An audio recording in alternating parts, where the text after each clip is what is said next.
Olá a todos, diretamente aqui do Templo dos Maiores Milagres, na Zona Sul de São Paulo. Nós vamos dar continuidade à nossa meditação da Epístola de Judas, versículos 22 e 23, que tem nos ensinado muito essa epístola. O Espírito de Deus tem exortado a muitos, tem despertado também a muitas pessoas para muitas coisas que elas ignoravam ou achavam que não era importante, como também tem ajudado a muitos a amadurecerem no seu relacionamento com Deus e aprimorado o seu serviço a Deus. Por isso, é importante que você que não meditou nos versículos anteriores, medite. Está aí a Epístola de Judas, que foi filho de José e Maria, e depois se tornou também filho de Deus.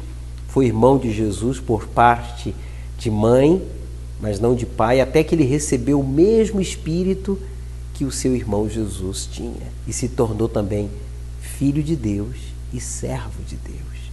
A gente já falou tantas coisas, não tem como a gente recapitular.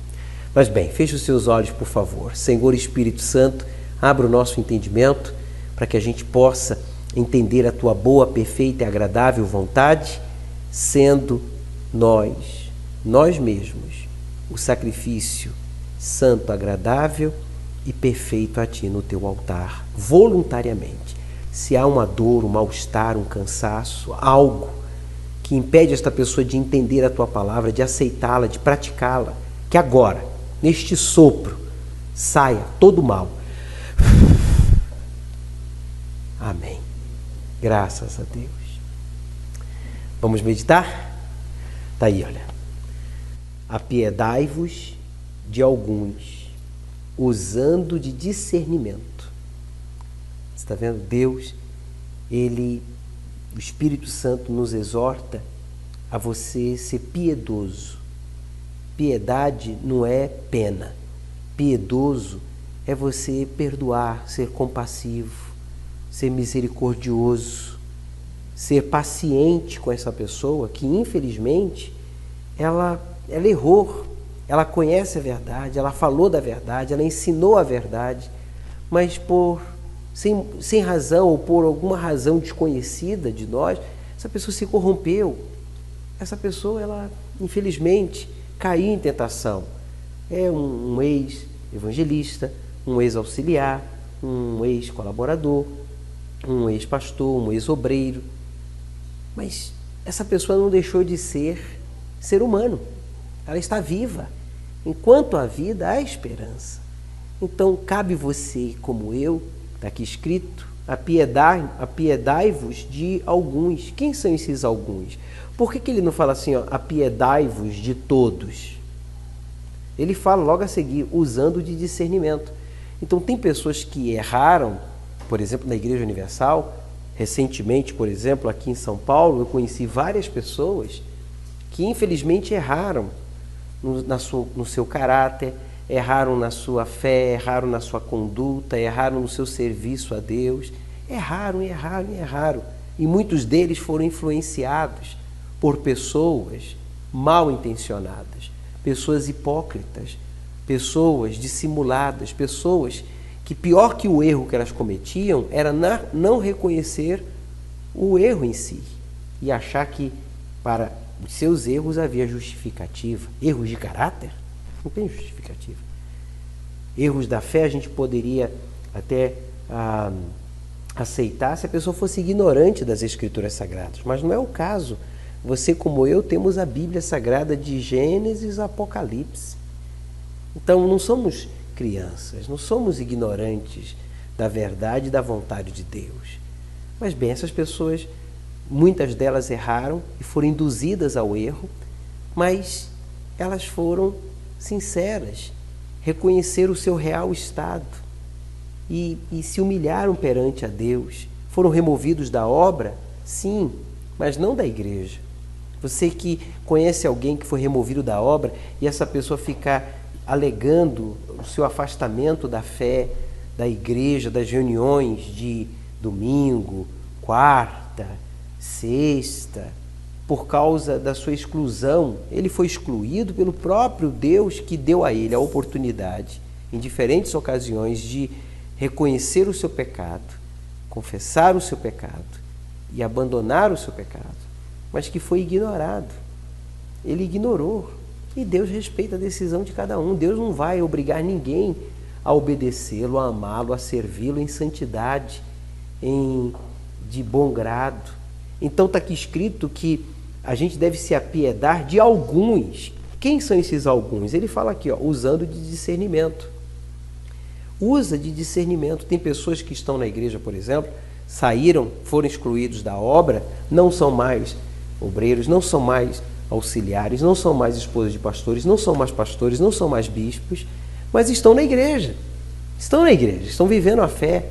Não se apostataram da fé que pregaram um dia na igreja, no altar aonde foram libertos, transformados e salvos. Permaneceram na igreja. Não abriram uma loja evangélica, não foram abrir uma seita. Não, estão na igreja, servindo a Deus como um dia pregaram. Reconheceram o Senhor, estão produzindo frutos dignos de arrependimento. E certamente um dia essas pessoas terão a oportunidade de ter a honra de servir a Deus como obreiros, como evangelistas. Agora, o que você tem que entender é que há necessidade, está aqui escrito, de usarmos de discernimento. Está aqui escrita a palavra, usando de discernimento. Quer dizer, tem aqueles que saíram da obra, foram excluídos da obra, foram reprovados, porque nós somos provados. E nem todos são aprovados. E foram reprovados. E foram excluídos, removidos da obra, mas não da igreja. E há outros que, infelizmente, estão na igreja fisicamente, mas caluniando, maliciando, justificando, apontando, condenando, quer dizer, buscando comiseração dos outros, se fazendo de coitadinhos. É muito triste. Quer dizer, essas pessoas, você e eu não temos que nos apiedar deles. Está aqui, apiedai-vos de alguns. Não está escrito apiedai-vos de todos. Esse apiedai-vos de alguns, ele está falando assim, não julgue, não condene, não exclua esta pessoa. Ela está aí, ela errou, ela reconheceu, ela confessou e está buscando, permaneceu, está no altar. Não é mais bispo, não é pastor, não é obreiro, mas é um membro do meu corpo. Eu dei a vida por ele também. E vai ser salvo se ele guardar a fé até o último instante. E espero que sim. Oramos para que isso aconteça. Não tenho prazer na exclusão de ninguém da obra de Deus. Pelo contrário, é com muita tristeza, é com muito pesar que a gente comunica a exclusão ou removemos alguém da obra por falta de conduta, de caráter, de exemplo que tem que ser uma autoridade eclesiástica na igreja do Senhor Jesus, na igreja universal, como seja colaborador, seja como obreiro, obreira, seja um auxiliar, seja uma esposa de pastor, um bispo. E ele diz mais, olha, e salvai alguns com temor. Está vendo? Esses alguns que a gente, usando de discernimento, vê que realmente a pessoa reconhece o seu real estado, está produzindo frutos dignos de arrependimento, essa pessoa, segundo a palavra de Deus, vai ser salva com temor.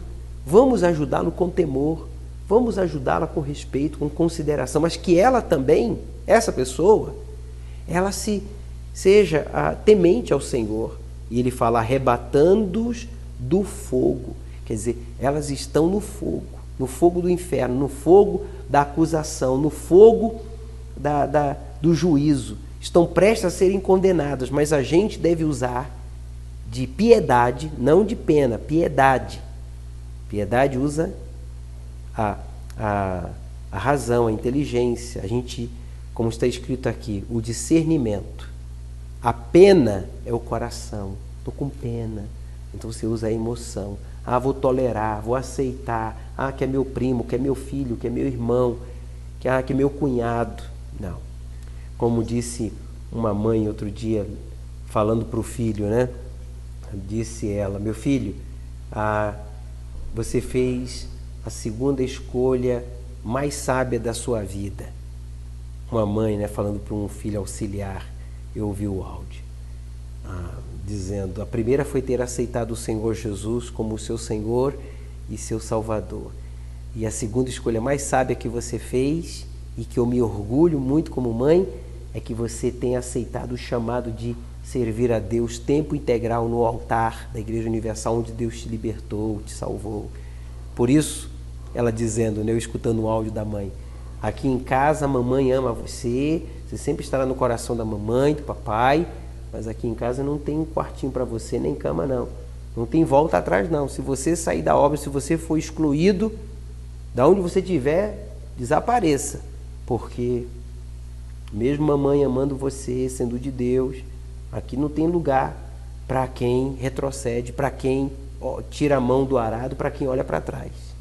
Muito forte. Me impactou profundamente o áudio dessa senhora. Uma senhora já com uma idade avançada, porque o seu filho entrou na obra já com 27, 28 anos. Muito forte, não é? Mas ela foi verdadeira, uma obreira. Disse, meu filho, você está aqui no coração da mamãe, do papai, nós te amamos, aqui em casa não tem cama, não tem quarto para você não. Você trate de cumprir com a missão que Deus lhe confiou, porque se você errar, se você vacilar, se você tirar o foco do altar, olhar para trás, tirar a mão do arado, aqui em casa não tem mimimi não, não tem mamãe não.